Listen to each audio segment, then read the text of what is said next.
Over the past few weeks, the conversation around boys and young men has exploded. Louis Theroux's recent documentary on the manosphere has had a huge impact. It sparked debate, concern, and a lot of strong opinions about what is really going on with boys today. As the dust settles, I like to think there's a more important question to ask. Not just what we think about boys, but what it actually feels like to be one right now. Because a lot of the conversation is happening at distance, in headlines, on social media, or via edited documentaries. But very little of it seems to be happening in the room. And even less is turning into meaningful action. In our work, we say there's so many ways we can provide for our family. We can provide being an emotionally present husband and father. It's not all about this pressure to earn a massive salary because you're the man. Today's guest is someone who is doing exactly that. Mike Nicholson is the founder of Progressive Masculinity, working directly in schools across the UK, sitting with boys, having real conversations about identity, emotion, strength, and what it means to be a man today. Not from the outside, but actually on the ground. Boys and men don't like to talk. It's an absolute fallacy. It's a load of rubbish. Like, we love to talk. It's just so rare that we have access to a space that makes us feel safe enough to talk. His work is even being recognised at the highest level, including invitations to Downing Street to contribute this to the national conversation. Boys are growing up never hearing the word masculinity without the word toxic attached to it. That's part of the problem, right? I've known Mike for a long time. We went to college together, so this is a conversation I've been genuinely looking forward to. Today, we're going to explore what's really happening with boys right now, why certain voices online are cutting through, the role of schools, parents, and peers, and what healthy masculinity actually looks like. It's about understanding and, more importantly, taking action. So if, like me, you're raising boys, then this is a conversation worth listening to. So let's get into it. Mike, how are you, mate? I'm very well, mate. How are you? I'm very well, very well. I'm not ashamed to say, Mike, that this recording is slightly selfish on my part because I wanted to invite you in to have an amazing discussion first and foremost, but probably pick your brains a little bit as well. And before we get into that, I want to just take you back about 27 years when we were at college together. Yeah. And talk about masculinity back then. So what do you think masculinity meant to you and I all those years ago when we were at college? Yeah, so I think 27 years ago, growing up in a deindustrialised working class town like Bury in the northwest of England, there was a very, very strict and rigid code that was passed down to us. Masculinity had a script. Yeah. This is what it means to be a man. And if you dare to deviate from that, you're putting yourself at massive risk. So I think along with that heavy set of pressures comes a performative aspect. Yeah. Something that in our work I'm very open about is some of the things that I said and did, some of the actions that I performed when I was younger that were not who I was, that strayed away from my values, that made me very unhappy, but that what I felt I had to be to look like the man I was supposed to look like. And I think being honest and open with young men about my own flaws and faults as a man helps them to reciprocate when they've had similar kind of experiences. Yeah. What was that code like back then? You said the word I don't code think it's that much. It's not even that much different now from what the boys say to us in the sessions, but it's things like be strong, be dominant, take control, be tall, be athletic, be muscular, be involved in sport, but only certain kinds of sports. So, rugby, football, boxing, but not badminton, gymnastics, earn a massive salary, take care of your family. I mean, not all of it is bad. There's nothing wrong with wanting to take care of your family. But I think for us, it was purely promoted as a financial thing. You have to earn money. You have to be this figure. But actually, in our work, we say there's so many ways we can provide for our family. We can provide being an emotionally present husband and father. It's not all about this pressure to earn a massive salary because you're the man. Yeah. No, it's a good point. I think being a provider comes in many different guises, right? And it can be a noble thing to want to provide and protect for your family, but that can come in lots of different forms. Yeah. Emotional provision exactly. is one of those things that often gets missed, isn't it? Yeah. I want to come to the work that you do eventually, because I think it's so important. I want to just also unpack a little bit of how you ended up in the world that you're currently in. So you went into your dad was actually our PE teacher at college, right? And you took a path that followed that route. just talk to me a little bit about your experience after college and how you ended up, your experience teaching and how you ended up So I where you left are. college with absolutely no idea what I wanted to do, like a lot of people. And my thought process was always just pick things that you're good at and that you enjoy, and they hopefully will lead you to a job you're good at and enjoy. So English and PE were the two things that I was good at and loved. So I went to Loughborough and did sports science with English literature, which is a really weird degree. Yeah. So in the morning, you'd be in a lab, creating a protein drink. In the afternoon, you'd be in a poetry seminar. But it combined the two things that I loved. And then after uni, I took a year out to try and get my head straight. I think, right, I've got this degree. What do I do with it now? And becoming a teacher was one of the few things that I do love working with young people. I love both of those subjects. The reason I chose English over PE was English is like a passport to the world. I've used that qualification to travel. I've lived in Ethiopia for a year teaching English. So I went down the English as opposed to PE route because of job prospects and the doors it would open for me. Yeah. And after that experience, in terms of the teaching experience, did you always have this curiosity around the behaviour of young boys, and how did it come about that you took such a proactive role in that world? Just seeing day to day some of the challenges that we're going through, and I think teaching is a job that's made up of 1,000 little jobs, and you're not great at all of them. Yeah. I think one of the things that I was good at was forming positive relationships, particularly with pupils who were labelled challenging. So I'd often have lads in particular coming to speak to me before school, after school, break time, dinner time, kind of slinking in on their own, almost shamefaced, and saying, "Oh, Mr. Nicholson, I'm not good. I'm struggling. I'm going through this. This is going on at home."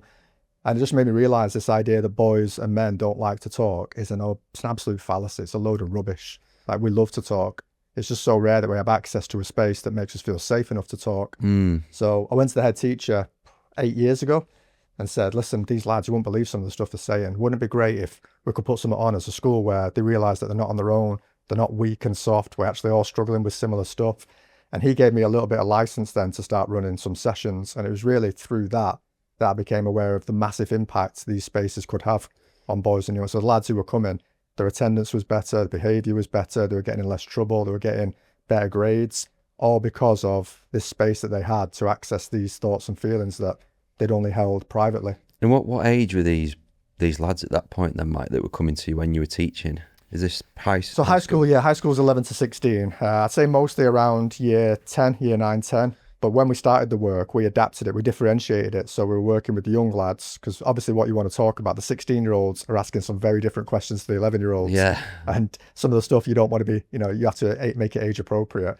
So we designed different workshops for different age groups based on what was appropriate and the specific challenges they were going through at that. So 11-year-olds, that transition from primary to high school is massive. And so much of the performative masculinity we see in school is them trying to fit in and protect themselves.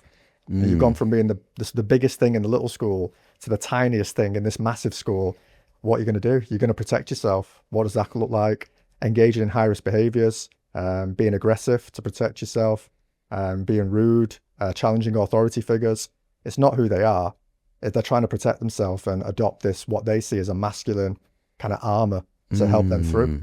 It's like a threat response mechanism. Completely understandable. Yeah. So, what type of conversations are these young lads actually coming to you with? So are they actually aware that they're behaving in a way that's not appropriate to themselves or to the school? Or I'm really curious about what the lads are actually opening so the way up it to you about. started it started as a drop-in. Come, bring your lunch in. There's no agenda, there's no PowerPoint. We'll talk about whatever you want to talk about. And for the first 10 minutes, it was always a safe topic, like football or, so and then they start getting into things the like match last night. Yeah. And that's men do that as well. We get into Yeah, it on a safe topic, don't we? But then when they had the freedom to ask questions, they'd ask things like, does anyone else ever think that they're not good enough? Does anyone else worry that they're not as confident as they pretend to be? Does anyone else worry about being alone in the future or worry about how to ask a girl out?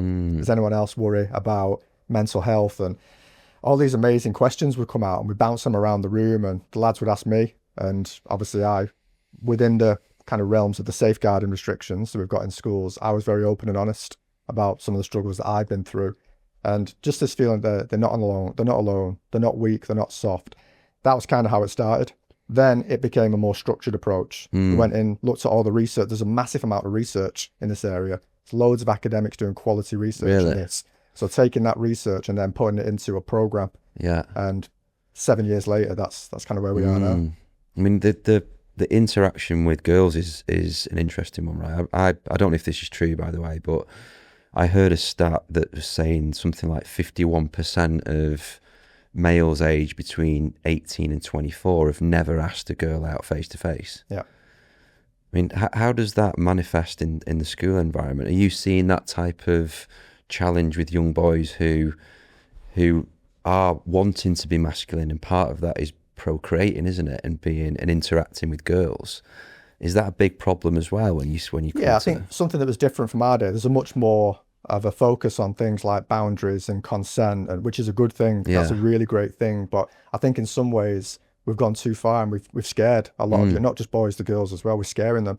And actually we're producing a generation of young people that are frightened to talk to each other. They're frightened to interact. They're frightened to express a romantic interest, when actually you should be able to do that. Let's look at how we can do it in a healthy way and a respectful way. But actually, if you like someone, you should be able to, express that and get a bit of a temperature check, see if they feel the same way, without feeling that you're going to be labeled as a creep or a pervert, or without being live streamed and humiliated online. And these are a lot of the fears and anxieties that young people communicate to us. I was in Rochdale sixth form not long ago, and a lad who was 18 years old said, I would never ask a girl out. I said, why? I said, well, what if she humiliates me? And I said, well, does that really happen? It's like, yeah, it does. And it happens the other way around as well. And they're operating again from that state of being threatened. Yeah. Fight, flight, freeze kicks in, right? And a lot of them, I guess, are just freezing and doing nothing and being almost a social recluse as a result of it. Yeah, right? and then you look at things like pornography use and the fact that Gen Z has the least amount of sex in any generation they've got previous, even though they've got all this access to sexualized material. What we're doing to young people is we're frightening them away from the real world into the digital world, which is where a lot of the more harmful content actually is. Yeah, I mean, have you read The Anxious Generation? Yeah. I mean, there was scary, isn't it? There was a line in that that just hit me like a sledgehammer. And I think it's a truth, we overprotect our kids in the real world, yet we underprotect them in the online world. Yeah. Is that part of the narrative then that you help to break down as part of the stuff that you... Yeah, so alongside the pupil workshops we do parental support sessions, we do staff training for teachers and teaching support, and just give them a bit of an understanding of what it's like to be a young person in today's world, but also from a sympathetic point of view. Like, I'm a parent, it's a hard thing to be a parent. We are digital non-natives trying to parent digital natives. We've got no idea what most of them are looking at. We've got no idea how they're targeted by different algorithms. So rather than, you shouldn't be watching this, you're disgusting, it's more of a, what's driven you to watch this? How are you being targeted by big tech, social media firms? How can we open honest and open conversations about this in the home or in school, where you don't feel like you need to lie or hide it, where you don't feel you're ashamed of what's happening, but that we can get to some of the roots of some of these unhealthy things that are happening in your life. It's a very complex landscape, really, isn't it? Because you got this is me as a parent discussing my challenges as well with you, and I hope you don't mind me picking your brains on this, but quite often... When you said you were selfish, you're just a good dad. You're just a good dad that wants to know and help. Try and get my son to watch this podcast might be a challenge, but the response sometimes is just to unplug them from their device. Yeah, and they know that. And by doing that, it's almost the equivalent of a social death for them, isn't it? Yeah. So then they don't feel differentiate threatened. Between a real world and an online world. That only we do that. The online world is very, very real to them. And if they think device removal will be the default response from a parent, they'll be far less likely to confide in a parent when something is going badly. If they are being targeted, bullied, groomed, they think, if I tell, I'll lose the device, they won't tell, which is why we have to have other strategies. Yeah, it's so interesting. But I can understand why you would remove a device. You think, well, the device is the problem. If I take that, problem goes away. It doesn't. That's not the response. And it's so tempting, and tactically... Well, it's easy as well. It's quick fix. Tactically, it can work. It can work short term to change behaviour. But in actual fact, you have to change some sort of belief to make it sustainable, right? We don't want to produce a system where it's cat and mouse. I'm going to try and stop you watching the stuff, and you're going to try and find ways around that. Yeah. I want to produce a system where you think critically, you realise this stuff is hurting you, and you make a conscious decision not to watch it yourself, even though you could if you wanted to. Yeah, exactly that. And I think, take me back to your experience then. So you're in schools, and you've taken a proactive view to start to deliver programs that the head teacher has endorsed. Yeah. And then at what point did this then evolve into a spin-off business that you now Yes, it was operate? never a business plan. It was never an escape from teaching plan. It was just these amazing young lads who were sabotaging so much about their lives, their academics, their mental health, their relationships to look a certain way. And after 3 years of running programs, trialing, evaluating, failing, refining, after 3 years of that process, it started to get attention from other places. So other people were hearing about it, media were picking up on it, and I was getting requests to go in and work in different places. And I think, to be honest, at that time, I had become a little bit disillusioned with education as well. Where I felt like education had become a little bit corporate. Teachers were losing autonomy and freedom about how they taught. So this kind of combination of factors, really, in my head, I thought, well, now's the time to do it. If you're gonna, no, 7 years ago, no one was talking about this. Now it's very topical, very political. Gender is, at the forefront of a lot of conversations. But 7 years ago, no one was really talking about masculinity. So I knew I had something. I knew people would want it, and I knew that not many people were really doing it in that space as well. And then from that, I guess, point onwards, Mike, you've now been rolling this out in schools across the whole of the UK, right? Great Britain now. With Northern Ireland. So we launched in Northern Ireland last year, and that's going really well. Not just schools, football academies, youth centres, alternative provisions, anywhere really where you've got groups of boys or adults who want to support groups of boys. Yeah, and what's I look through the lens of being a dad through this, and some of the stats that I've picked up on can be quite scary if you take them in one context. So boys are more likely to be excluded from school, less likely to go to university. The suicide rates are well overrepresented when it comes to boys versus girls, right?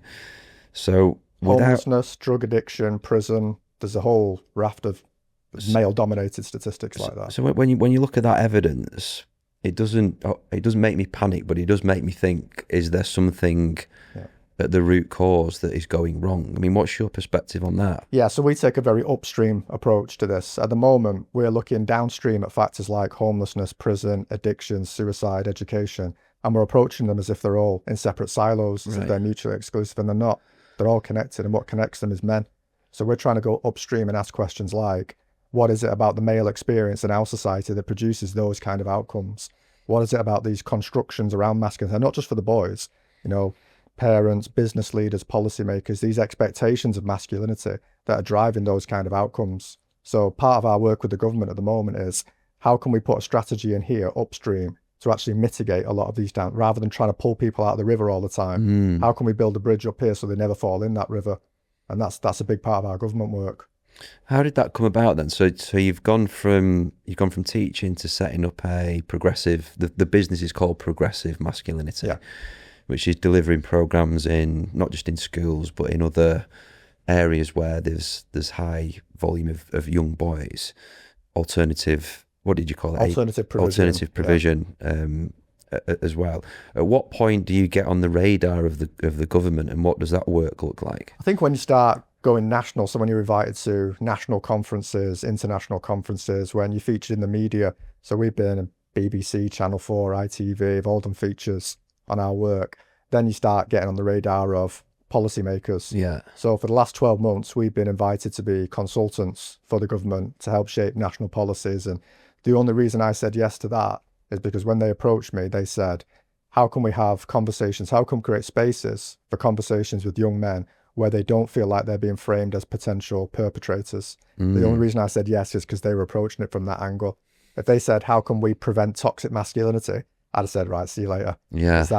I'm so sick of that phrase. Boys are growing up never hearing the word masculinity without the word toxic attached to it. Yeah. And that's part of the problem, right? As a culture, the way we approach masculinity, we're pushing them towards the very ideologies that we want to protect them from. Because boys, they never hear anything positive about themselves. There's no hope or joy in the masculinity space. And I think maybe that's where we have found our niche. We'll challenge the unhealthy attitudes and ideas, but we'll do it in a way that doesn't humiliate. And we're going to approach masculinity from an aspirational perspective. It's a wonderful thing to be a man. There's so many amazing men in this world, yet they never really hear that. And that kind of frustration, that marginalization, that disenfranchisement leads them down some what makes them very easy and susceptible to be radicalized by these online figures who say, yeah, the world does hate you, but not me. I'll teach you to be a real man. Get the girl of your dreams, get a really good body, earn 6 figures. These very predatory figures are preying, but we're pushing them towards them. It's crazy, isn't it? So what sort of what is the actual actionable policies that you're looking to influence as part of your work? Is it creating more spaces? Is it more funding? Is it a different way to educate kids in schools? What's going on? I think first off, it's awareness, raising this as an issue. And to be fair to you, we are an apolitical organisation. We don't push a political agenda. We're not for a particular party. But to be fair to Labour, they have introduced the first men's health strategy, which we've never had a men's health strategy before. The Violence Against Women and Girls strategy, the Online Safety Act. All of these have been policies and acts that we've been involved in a kind of capacity of consultation to help. This is what it's like on the shop floor. You've got all the best researchers in the room anyway. I don't need to tell them about the research. When you go, you've got the best researchers, you've got the practitioners, you've got the politicians, and together you try and figure out, this is what the national picture looks like. What can we do for boys and young men that will help them?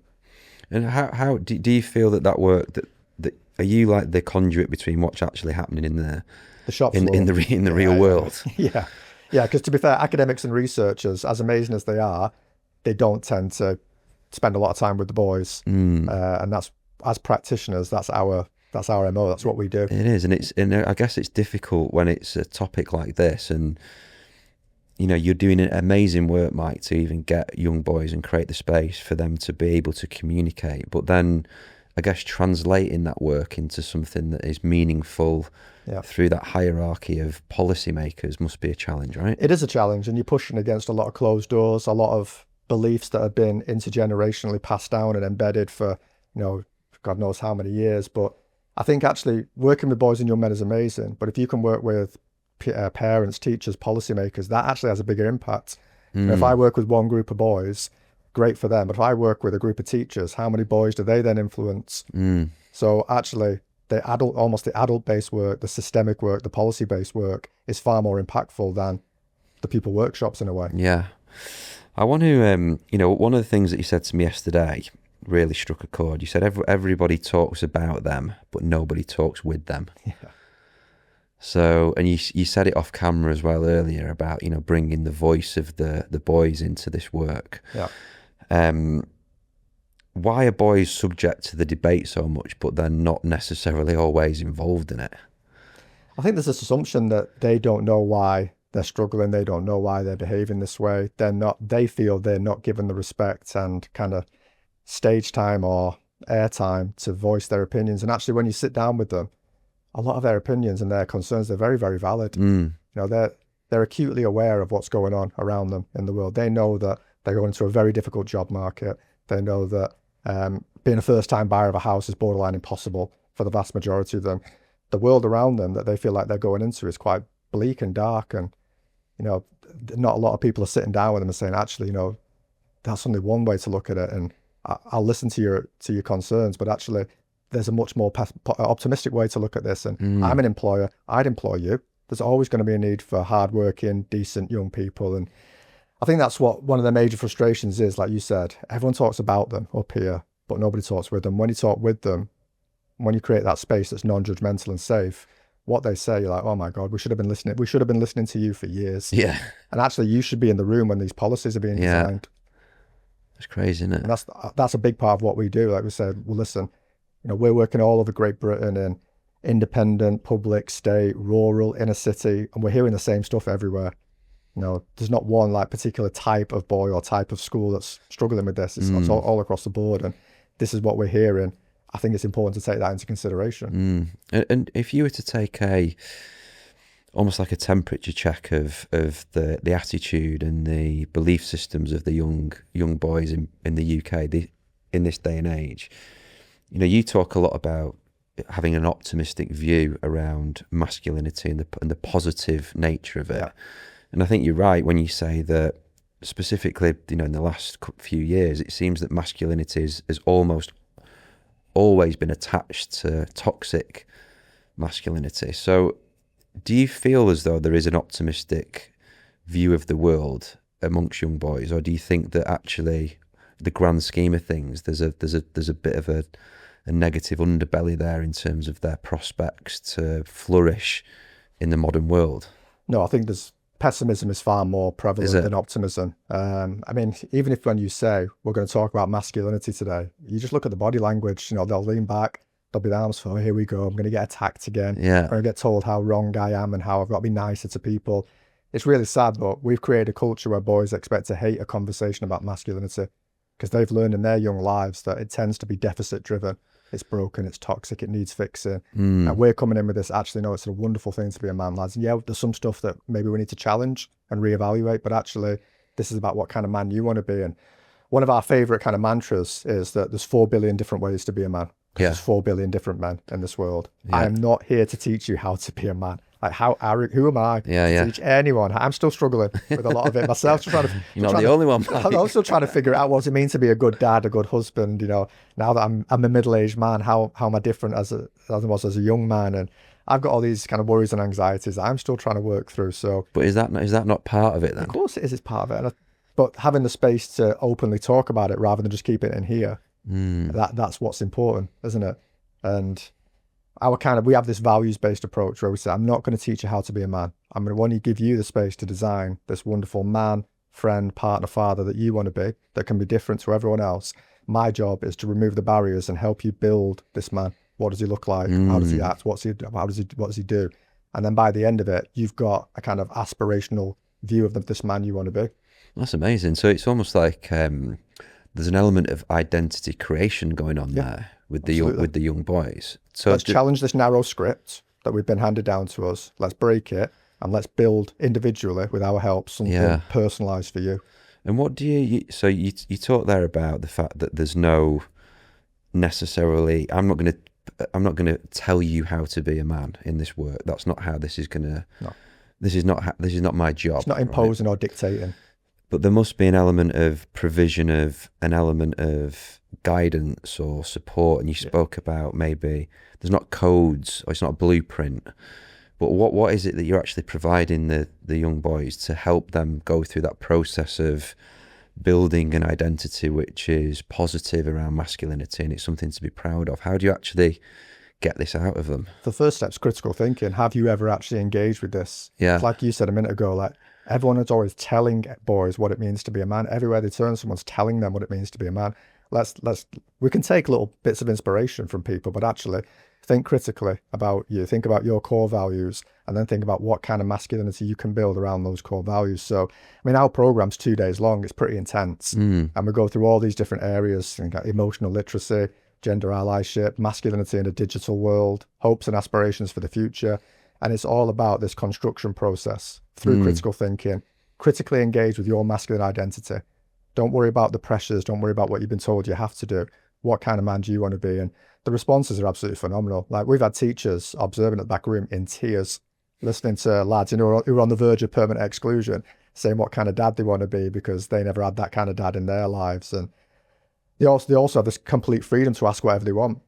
So there's no, you can ask anything you want. Even though we're in school, this is not a lesson. I'm not a teacher. Don't worry about what you're supposed to say. Don't worry too much about your language. Let's just be real with each other. And some of the stuff they ask, they're asking about mental health. A couple of weeks ago, they were asking me about a vasectomy. So I told them that we were talking about fatherhood. And one of them said, Mike, do you think you'll have any more kids? I said, well, after our second kid, we decided the best thing for me was to get a vasectomy because being on the pill long term for my wife wasn't good for her. And the room just changed. The energy in the room changed. I could see some of them side-eyeing me like that. I said, hang on, man. I said, what do you think a vasectomy is? And the lad next to me went, means you've had your balls chopped off, haven't it? I said, hang on, so you all think I've had my balls surgically removed? And he went, that's what it is. No, it's not. So for the next 10 minutes, they were asking things like, what physically happens in a vasectomy? Why do some men choose to have it? If you have any second thoughts, is there any going back? Do you feel like less of a man now that you can't reproduce? And it's clear they knew nothing about vasectomies. But that's just one example of the kind of space we're creating where they can ask that question and then we'll have a laugh and we'll bounce it around the room. There's no shame, there's no judgment.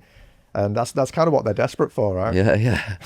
And is there anything, I mean, I'm learning on the spot here, Mike. Is there anything in the education system that is anywhere close to that? No. No, this is highly specialized work, and you can't just do it. If you think you're some kind of psychologist or Yeah. therapist, you're going to cause more harm than good. It takes a lot of training. It's highly specialized, and actually, the education system is very female dominated in terms of most teachers are female. Yeah. It's not a bad thing at Yeah. all, but is that the social group that feels confident addressing some of these issues? I'm not saying women can't do this work. I think they can. Some of the most wonderful men I know have been raised by single parent women. Yeah. But when it comes to things like men's mental health, body pressure, pornography, there are certain topics where, because we trialed female facilitators, Yeah. and it went really well, apart from on certain taboo, high stakes topics. And on those, the boys just didn't feel comfortable. Yeah. So, I've got a lot of sympathy for teachers. It's a sector that is underfunded, understaffed, overworked. And now we're going to dump this really complex, difficult topic on them. That is incredibly, it's not easy to kind of negotiate these kind of talking points. So no, there's nothing, at the moment schools are not doing enough, but also they're not being supported to do enough. And that's, I guess, where you're plugging an amazing gap that needs to be filled in all of that, right? Yeah. One of the things, I know I'm bouncing around a little bit here, but you said that did you say that one of the teachers was in tears as they were listening to this lad? I'm not ashamed to say it, mate. When I saw something that one of our mutual friends who now works with you, Cons, if you're watching this, hello. I think he's going to listen to it. Is he going to listen to it? He'd shared something from one of the workshops, and I saw it on Facebook, and it was one of those moments where it made me choke up a little bit. I'm not ashamed to say that, and I'm just going to read a couple of these things out because I want to get inside. Is this the boys' feedback? It was some of the boys' feedback that was shared on Facebook. So I think the question was the best thing. What was the best thing about the session? Just being able to talk, because I can't talk to anyone. Even that, it just like, when you think about these young lads, why is it that you feel as though why do they feel that they can't talk to people, Mike? I mean, I'm constantly trying to get my son to open up, and I'm not able to do it for some reason. Your son lives in a world where people keep saying, why don't boys open up more? You should just open up. You'd be so much happier if you're opened up. And we put it on them like it's their fault they're not being emotionally literate, when actually, do they have access to spaces that make them feel truly safe and non-judgmental and non-judged? Have they got the vocabulary for that conversation? No, of course they've not. Yeah. How many of them possess an emotionally literate vocabulary where they can recognize loneliness, anxiety, love, joy, this massive range of emotions that we all experience? We're told as men, you can be angry or you can be fine, and that's it. That's the limit of your emotional allowance. Right? Anger makes us look powerful, and if we're not angry, we just say we're fine, even though we're not. So they've not got the space for it. They've not got the vocabulary for it. It's been coded as feminine for a lot of them. Yeah. Emotional literacy within this masculinity kind of script that we keep talking about. Emotional literacy is coded as feminine. It's weak. It's feminine to talk about your emotions. And then rather than acknowledge all that and try and build strategies to prevent that, we say to the boys, it's your fault because you're not opening up. We do such a number on them. You're shining a mirror up to my parents. No, it's not. It's a social thing, Max. I'm sure you are, because you're trying to engage with the son. You're probably ahead of the curve on this. You're obviously a very caring parent, but you still can't ignore the society that you live in, that you've been raised in, that he's been raised in. Some set of messages coming from you are obviously very healthy, but, we're educated by society and we're conditioned. And so much of the masculinity conditioning goes against, you're not supposed to talk. It's weak to talk. Yeah. And we don't teach them how. Yeah, and I think you've hit the nail on the head there for me, because I think there's a instilled belief that adults have that, kids of a younger age have got the same level of, you say vocabulary, right, to express themselves. Yeah. And they just haven't, right? I coach guys now, not just guys, but I coach, senior leaders, high functioning professionals. Some of the stuff that I coach adults on is exactly the same as the stuff that you're helping young boys with, right? So I think even as adults, we struggle to have those conversations. So how much of an idiot am I to expect an 11-year-old to be able to... But because you never have it modeled for you, me. you don't know what that conversation looks like, do you? This is that kind of intergenerational baton that's been passed down. That's why the parental and teacher-based work is so important, because if we can break that cycle now and produce emotionally literate young people, they'll produce emotionally literate children. Yeah. And we can break these cycles of shame and embarrassment. And I mean, I've got a good story about emotional literacy for you. So not long ago, I was working with a group of year nines, and so around about 13. And this lad was telling the group how the year before his granddad passed away, and dad wasn't on the scene. So granddad was basically his dad. He was really, really close to his granddad. And he was describing what that felt like. And after it, the lad next to him put his arm around him and gave him a cuddle. And I said to him, mate, at 13 years old, I could not have spoken like that. You are amazing. Just out of interest though, did you tell anyone this last year when your granddad passed away? And he went, well, I went to speak to my head of year because my head of year sound like him. I said, oh, go on, what happened? I said, well, I went at dinner time to his room and I went to knock on the door. I said, well, go on. He said, but then I thought, what do I say? How do I describe these feelings that confuse me and overwhelm me and that I don't understand? And I said, so what did you do? He said, I just turned around and walked off. Wow. So he didn't think knocking on that door made him look weak or soft. He just didn't have the emotional literacy and the vocabulary to manage that kind of conversation. So whenever something pops up like that in the workshop, first off, you thank the person for sharing and for being brave. But then you also say, right, if we're in that situation, what can we say? Yeah. Like, I'll be your head of year. You go and knock on that door now. Let's, as a group, as a team. You actually do the let's role play it. Let's role play it out. Let's help build that. I mean, I'm a former English teacher, so vocabulary is a big thing for me. Yeah. Like, have we actually got the words to express and recognize what we're feeling and communicate that to the world?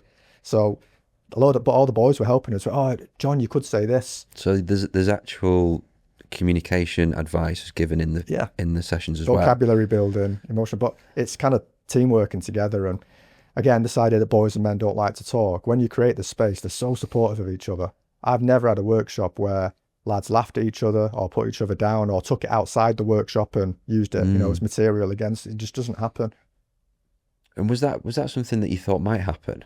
Or did you you have these it? worries, don't you? Where if you're creating this note and stuff's going to come out that's deeply personal, like some of the stuff on this mask, which I'll share in a minute. Can that be, is there a safeguarding issue here? Could that be used against that young man?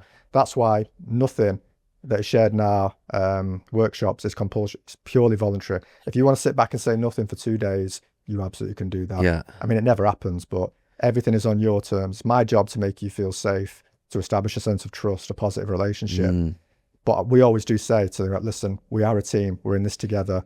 Let's almost build a set of rules for what we want this space to be.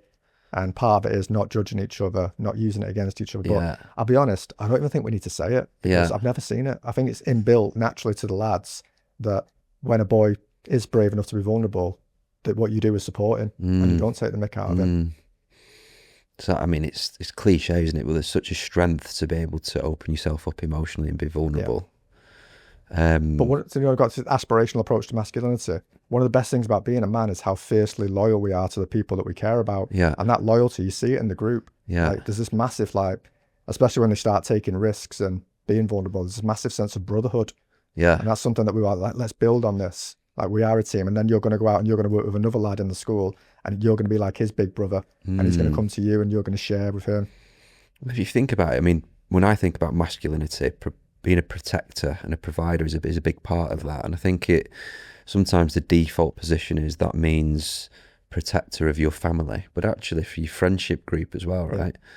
If you ever see one of your mates from school who's there's some wrongdoing going on, or you see them stepping out of line, you're going to come in and try and protect them. And I think I remember ironically, it was an English teacher at school. And he coined this term laddism for us as a group of friends at school. But we were just doing our thing and interpreting our version of masculinity and in terms of our friendship group. And there was a tribal aspect to our behaviour. Yeah. But I think some of that and some of the behaviours might have been misplaced.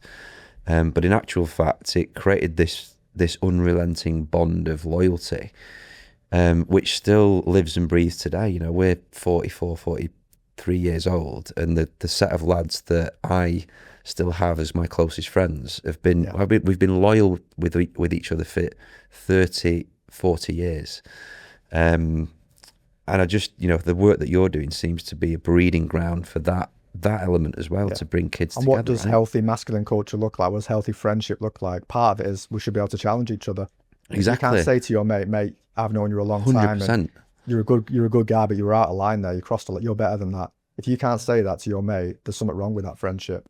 100%. This brotherhood, and sometimes that can cross the line, or banter. I actually love banter, but I'm very aware that it can normalize things like homophobia, misogyny, racism. Yeah. Understanding what within our friendship banter looks like, and calling each other out when it goes a bit too far. And I think that's all part and parcel of this work, and celebrating it rather than saying group of lads together, they are tribal, they're pack mentality, don't think for themselves. When actually, let's celebrate the positives of tribalism whilst also challenging, and thinking for ourselves within a group environment. Yeah, you take it to one end of the spectrum, and you got this woke culture coming in, and it sort of demonizes things that actually can be quite normal in many ways. Yeah.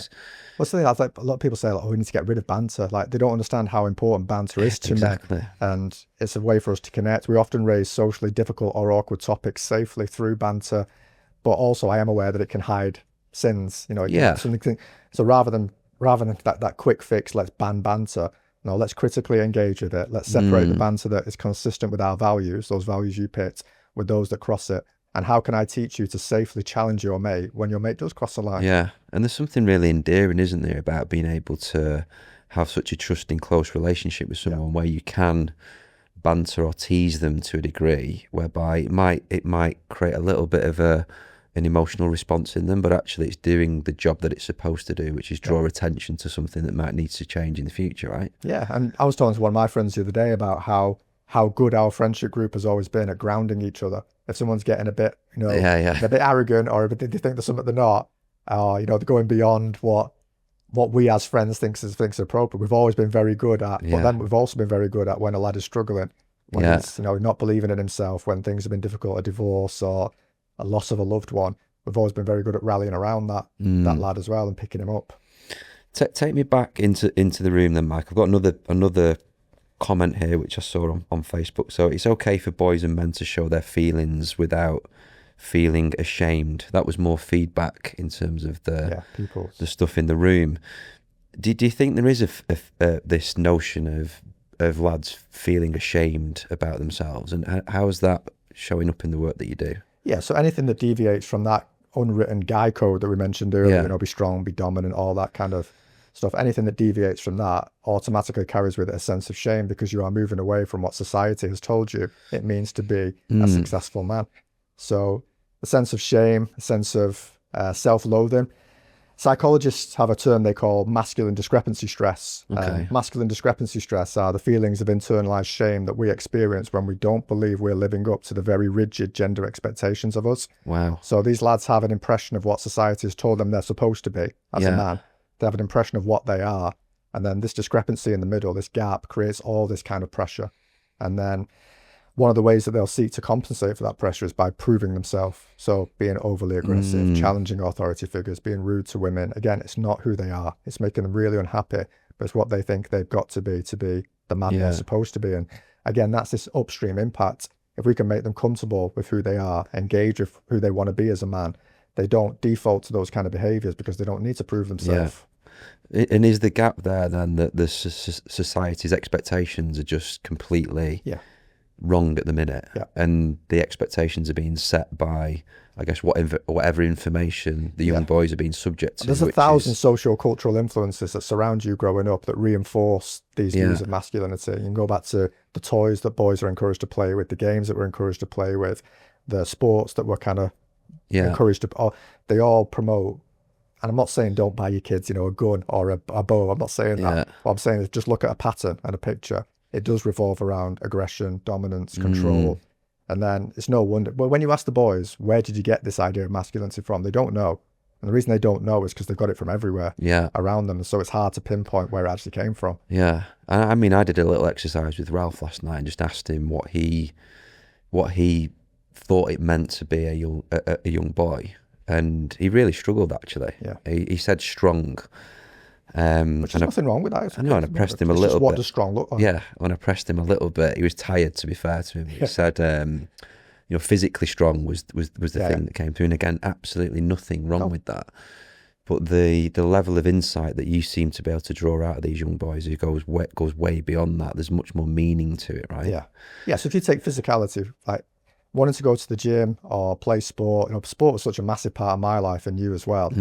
As a socially awkward young man, I got so much confidence from sport. Physically, I gained a lot from it. But you shouldn't have to feel like you have to play sport or go to the gym to have values. Your value as a man is fixed. It's immutable. You don't have to prove it. It can't be taken away from you. And if the gym or a rugby pitch is not where you feel happy, that's not where you should feel you have to go to. Like, there can be so many different ways to be a man. I had a lad not long ago wait behind after his mates had left the workshop and said, Mike, I couldn't say this in front of the lads, but I'm really into musical theatre. Yeah. And I just took my little sister to watch the second Wicked film, and we both absolutely loved it. And I said, first off, how amazing that you took your little sister and you shared this interest with her. I said, you're brilliant, but how sad that you felt you couldn't say that in front of the boys, that's a non-masculine interest. And but I think, it's a really interesting point. And I think that when you think about being strong and strength, the strength to be able to do that and have the emotional boundary to say, actually, this is what I'm into. I'm not gonna go with the social norm and play football just because that's the thing to do. If I don't like it. Actually, I'm into theatre, I'm going to own it and I'm going to do it. In many ways, that's showing a different type of strength, which a lot of young boys struggle with, right? And there's a lot of this, I'm just going to go with the crowd because that's the thing that I should do. That's what I did. That's what I did. That's what a lot of kids and a lot do. of it's self-protection. You want to blend in, you want to be one of the boys, one of the lads, and so you copy the behaviours of the group in order to protect yourself and blend in. So it's very natural, but I mean, you've hit the nail on the head there. If a lad says to us, part of being a man is being strong, I'm not going to say it's wrong, because actually, I agree. But actually, let's evaluate what strength looks like. Yeah. Can we redefine? Is it this purely narrow definition of strength? Or actually, can there be lots of different versions of strength? Like you said, being true to an interest might make you ridiculed by the boys. That's actually a very strong thing to own in that. 100%. Being public with it. But I can also understand why you wouldn't, because you're not a coward for wanting to protect yourself. Yeah. It's so true. You've got lots of different options in terms of workshops here. One of them is, attitudes towards women. Yeah. How does that content come to life with the young boys, and what's the challenge? That was designed with the voice of women. So spoke to a lot of girls, a lot of women. Even though there are no women in the workshops, the voice of women is very, very present. That's on day 2 of the program. Day 1 of the program is purely us. Let's have an introspective look at this world of men. Yeah. Just us. On day 2, we start branching out, thinking, how does my interpretation of masculinity impact the people around me? Yes. And obviously the key social group there is women. But rather than going in and saying, young men are misogynist, you've got to be nicer to women, it's more about, we've had a really good look at the pressures that we're under. Have we ever thought about the pressures of being a young woman? What's it like to be a young woman today? If we've got a guy code, what's the girl code? What are they supposed to be and not to be? How can we turn up for them in ways where it's very empathetic and supportive, but also how can we help them understand what it's like to be us? Yeah. Because when we do our assemblies for everyone, not just the boys. So the school will always say, do you want just the lads? Say, no, get the girls in as well. And when I do an assembly, I always say, for the females in the room, you're probably wondering why you're here. Yeah. And I'm going to give you a glimpse of a world that we hide from you. And the reason we hide it from you is because we think if you knew this, you'd maybe judge us or we'd look soft and weak. And the best feedback that you get from our assemblies is always from female pupils. There's always at least one group of really lovely girls waiting behind at the end and they go, Mike, we had no idea. We thought it was really easy for boys. We thought they got everything and it was just the world was made for them. We didn't realise they were going through this stuff.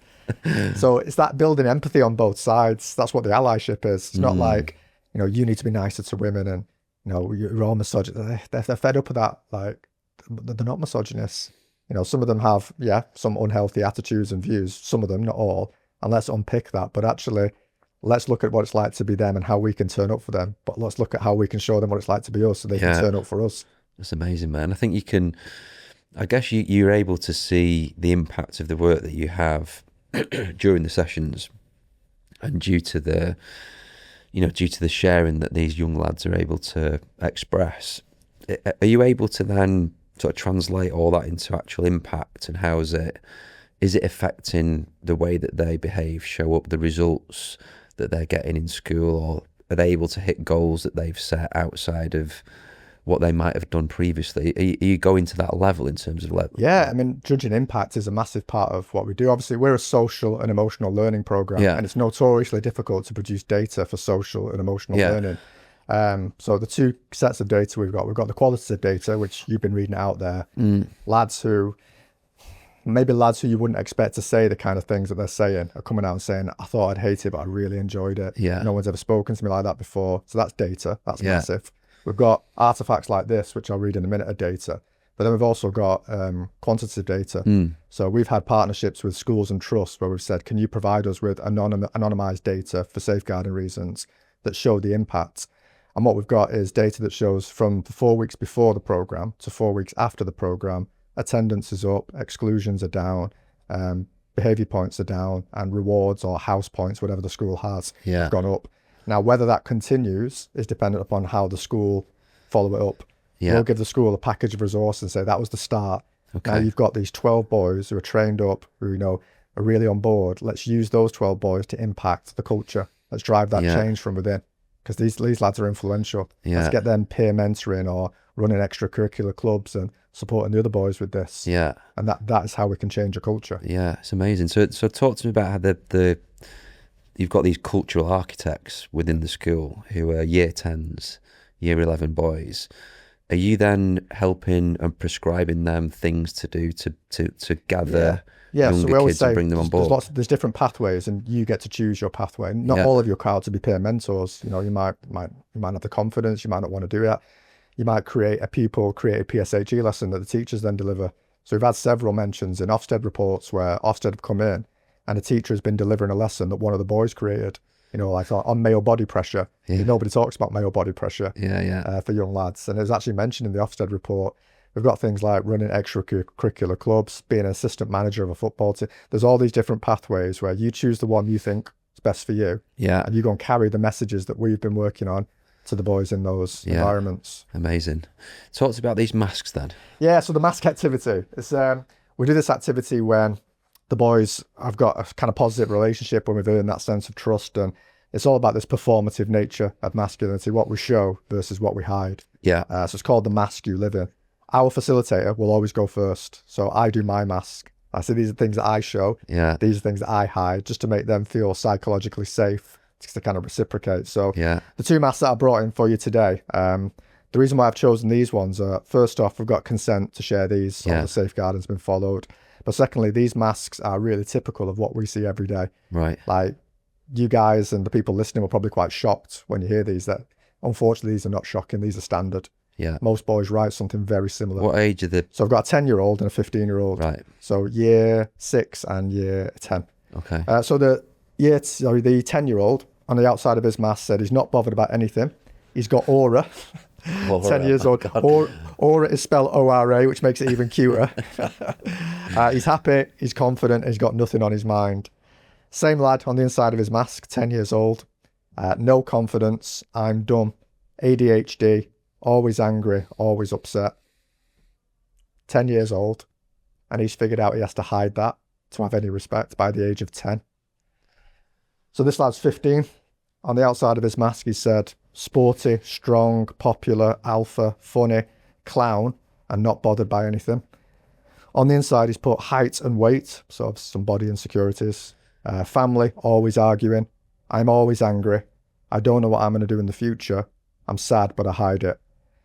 One of the best parts of the workshop, I know, it hits, doesn't it? One of the best parts of the programme, notice though, when we say to the lads, no one has to read their mask out, lads, no one. But if you want to, you can. At least half the lads in the room say, I'll read mine out. And when they read the inside of the mask out, you see every other lad in the room go, oh my God, thank God you said that. Like, I'm not as confident. I'm going through the same stuff. And the lads realise that they're not on their own. But we always say the same two things to the boys. There is nothing on the inside of your mask that makes you less of a man. Not a single thing. But you should not be the only person in the world that knows about this. You shouldn't be carrying that around. How can you be the best man you can be? How can you be happy? How can you be a functioning person at any age, but especially at your age, carrying that around? So the question then becomes, how can we, parents, teachers, members of society, create spaces where boys feel like they can drop that and show us that? That's amazing, mate. That's really... it's powerful, that one, isn't it? So... I didn't bring my mask in. I should have brought my mask in, actually. Go on, Mike. What's on your mask? So on the outside of my mask, I usually write something like, I feel like I've got to have all the answers as a business leader. I feel like I've got to have all the, people come to me with questions. I don't know the answers most of the time, but I feel like everyone's relying on me. It's my company, I've got to have all the answers. I feel like I project that I'm in control a lot. Yeah. Again, you know, being a father, a business owner, I feel like I consciously project an image of control. When actually on the inside of the mask, a lot of the time I have a lot of anxiety about that. You like the duck on the water. Yeah. And I think I'm a good dad in a lot of ways, but I have a lot of anxiety around being a dad. Yeah. Am I doing right by it? Did I handle that situation correctly? You know, sometimes I'll go to bed and I can't sleep because I think I should have done better in that. I should have done better in that. I should have handled that differently. Yeah. I have anxiety about being a business leader. You know, if progressive masculinity goes under, what are all these families that going to do to pay their mortgage? Just sharing that with the lads. And I always go first. All of our facility, we have an I'll go first approach. Yeah. Never ask you to do something we wouldn't do. Yeah. So you're normalizing this is the first, I guess, the first stage in raising awareness of it. But also giving that vocabulary. This is what it sounds like. And looks like when you talk about this. Yeah. And I guess just the process of just saying it. Yeah. You know, there's just there's an intangible value to that anyway, isn't there? Yeah. And I've actually I've verbalized this. Yeah. It's out in the world. Yeah. And all of a sudden, somehow I feel lighter about that. Yeah. I mean, going back to, I think we're not therapists, we're not psychologists, we're not going to fix anything. We're not here with answers. Yeah. We're here to provide space where we can be honest and we can realize we're not on our own. When I tell the boys about a phone call I made, so when I was 31, my wife and I had a miscarriage, and that triggered some suicide ideation for me. And it got to one point where I almost crashed my car on purpose without my seatbelt on. And when I got to work, I burst out crying in the car. And I did the only thing I could think to do. I got my phone out and I rang my best mate. Now, if you imagine that phone call, got to ring my best mate at 7:30 in the morning and tell him that I've nearly just killed myself and that I'm scared to drive home in case it happens again. And for 30 minutes, all this person did was just listen. And that they can't bring my child back. They can't make everything all right. But just listening, getting it out there, verbalizing it, someone else knowing about it, gave me the strength to get through that day. And this person, I never forget what they said, listen, I love you, mate. And this was a male friend, said, I love you, mate. Get yourself into work. Anytime you're in the car in the next 2 weeks, give me a ring. Even if it's the middle of the night, even if I'm working, I'll pick the phone up. And for 2 weeks, every time I got in the car, I rang him. And he always picked up. And then after 2 weeks, I wasn't having those thoughts anymore. But if I hadn't, I picked the phone up and rang him. Yeah. God knows what would have happened. Yeah, that's amazing, buddy. And is there something, have I seen something whereby you encourage the lads to ring a friend? Yeah, love you, bro. So talk to me about that yeah, part so of the program. This is in the emotional literacy workshop. And is this come from your experience then? I was inspired by a video I saw, and I strongly recommend everyone listening to look. It's called Love You, Bro. And I saw it on, TikTok or something. And it was a social experiment in New Didn't have Zealand. you as a TikToker, Mike. No, but I have social media accounts set up as a 15-year-old boy. Okay. So I can see what they're, I don't have anything really, apart from LinkedIn. I don't have a strong presence, but I have social media accounts set up at their age just to see what it's like for them. Okay. So that's how I justify it. Okay. Got out of jail free then. Yeah. So this Love You, Bro is a social experiment in New Zealand, and they got these New Zealand lads, and they said, you've got to ring one of your mates. You can't prep it. They can't know that you're ringing. And at some point in the conversation, you've got to drop the phrase, I love you, bro. And you've got to see what their reaction is. And the video is brilliant. Like, it's so funny, the video, but it's so heartwarming as well, because the vast majority of them are like, oh, really? I love you too, mate. And what you thought would be this weird, awkward thing is actually really lovely. So we watched that video together with the boys. Then we say, how many of these things would you feel comfortable saying to your mate? And it's this list. It's things like, you've always been there for me. I've got your back. I'm proud of you. And the last one is, love you, bro. And said, right, get your phones out, everyone. Set an alarm for some point tonight when you're going to be free, when you're not having your tea or at a club or whatever.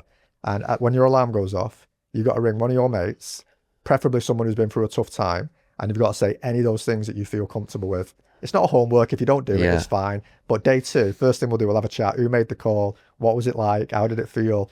And it's one of the best parts on day 2. The lad's like, oh, I made that call, Mike. And I said, oh, what happened? He said, oh, it was fine. He just said, I'm proud of you too. One of them last week when his mate said, are you all right? Are you dying or something? Like, the only reason you would say that is if you're dying. But it's this, like, again, this thing that boys don't want to talk like, they do want to talk like that. Yeah. It's just that they've got to have permission, they've got to be shown how. And yeah, it's one of my favourite bits, that would, they nearly all ringed one of their mates. One of them rang his dad and told him that he loved his dad. Oh my. I was like, mate, if that was my son, it made my year. Yeah. You mentioned earlier about the content and stuff that the kids are being subject to online, and the algorithms now are so sophisticated, but equally can be quite dangerous, right? Very dangerous. And there was an amazing Netflix long form content series, Adolescence, that I know that you have undoubtedly have watched. How much of that is exaggerated, do you think? But and equally, how much of it is actually a real life challenge? It's an extreme example of something that can happen in real life. Adolescence, we've got to remember, it's a piece of performance art. It was amazing. It drew a lot of attention to this space. It got a lot of overdue conversations going in the public arena, but it wasn't evidence-based at all. It got quite a lot of things wrong in this space. But again, it wasn't meant to be a forensic documentary. It was meant to be... It's entertainment. Yeah, and it was very kind of frightening, but entertaining as well. So yeah, I've spoken so much about that program. It shows what can happen in a worst case scenario when a young man is targeted by very damaging algorithms, a young man who feels socially excluded, frustrated, disenfranchised, and then that crystallizes into something far more harmful through this online content. I guess my thought patterns around this and the way that I see the world is not right or wrong, but I think there's an element of trying to give kids the freedom to express themselves online, and digital literacy is important. Not resist it in many ways, because it can be so valuable for them. And when you talk about phone conversations earlier, that the thought of me at 16 ringing a mate is quite cringy, but actually, when I look at the amount of time that my kids spend on the phone to their friends, actually they might feel more comfortable using devices and digital communication now. So it's how much of that digital literacy and sort of content in the program is there for you in what you do with the lads? Yeah, so one of the workshops is purely called Masculinity in the Digital World. What kind of messages about masculinity are you getting from online? We do a big look at influencer culture. So we've got the top 10 masculinity influencers on the screen behind us, and say, right, how many of these can you name?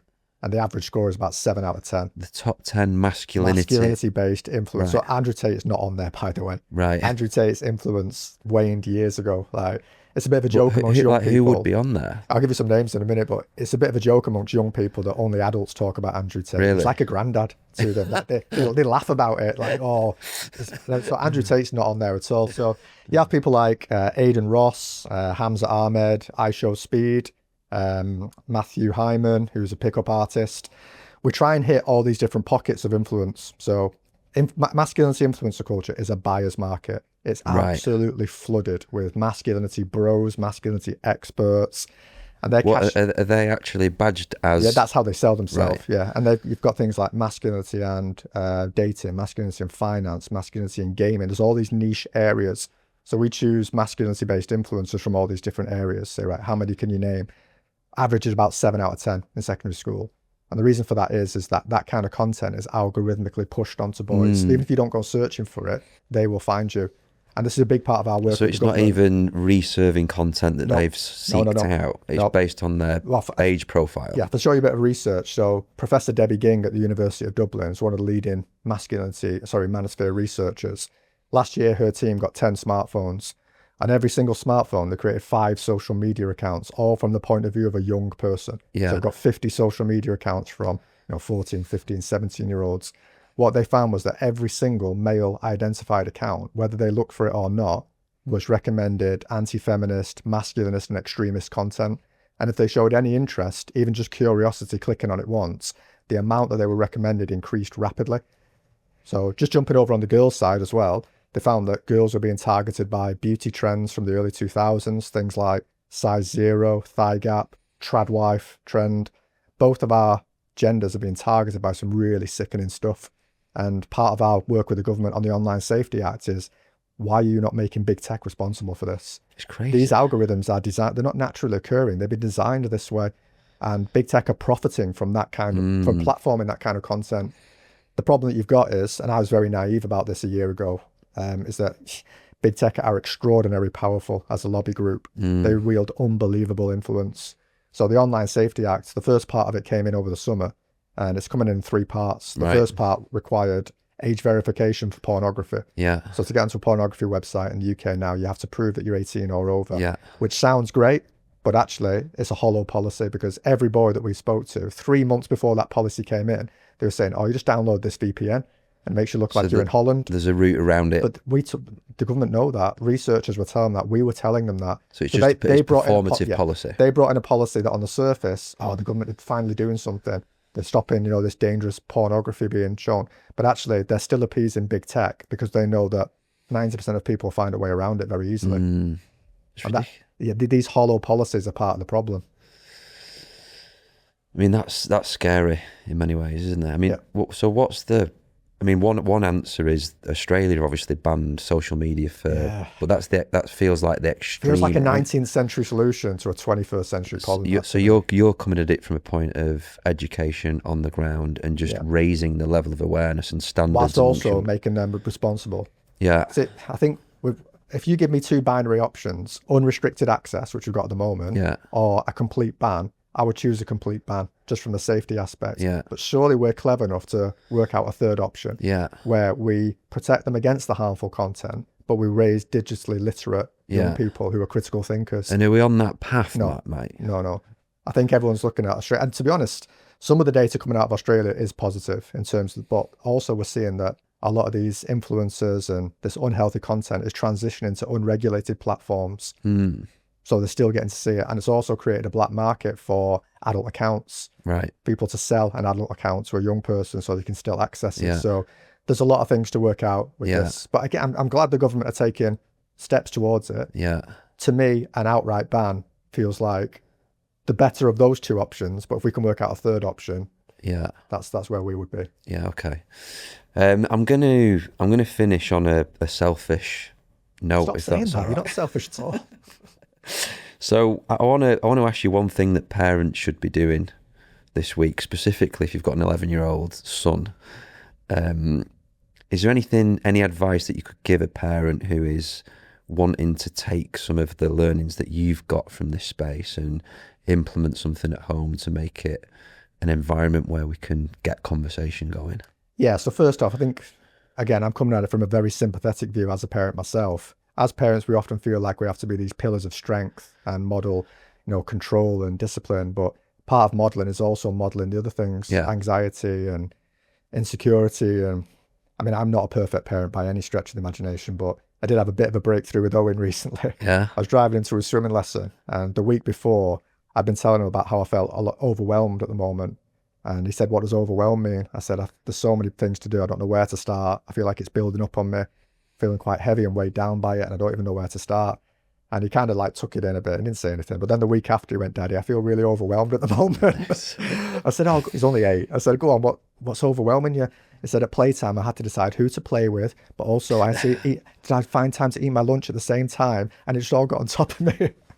And on the one hand, that's quite funny that he thinks, but also that kind of me modeling that vulnerability has given him a vocabulary, but also the safety to reciprocate. So yes, we're going to model strength and we're going to model all this, the stuff that you might see as traditionally positive, but try and take that step of modeling what anxiety might look like, or I guess in his frustration, world, or it's the feeling is the same, isn't it? It's the same feeling, and it's not. You can't invalidate it because you've not got a mortgage and a job. Or what would you know about being? You can't invalidate it. That is valid for him.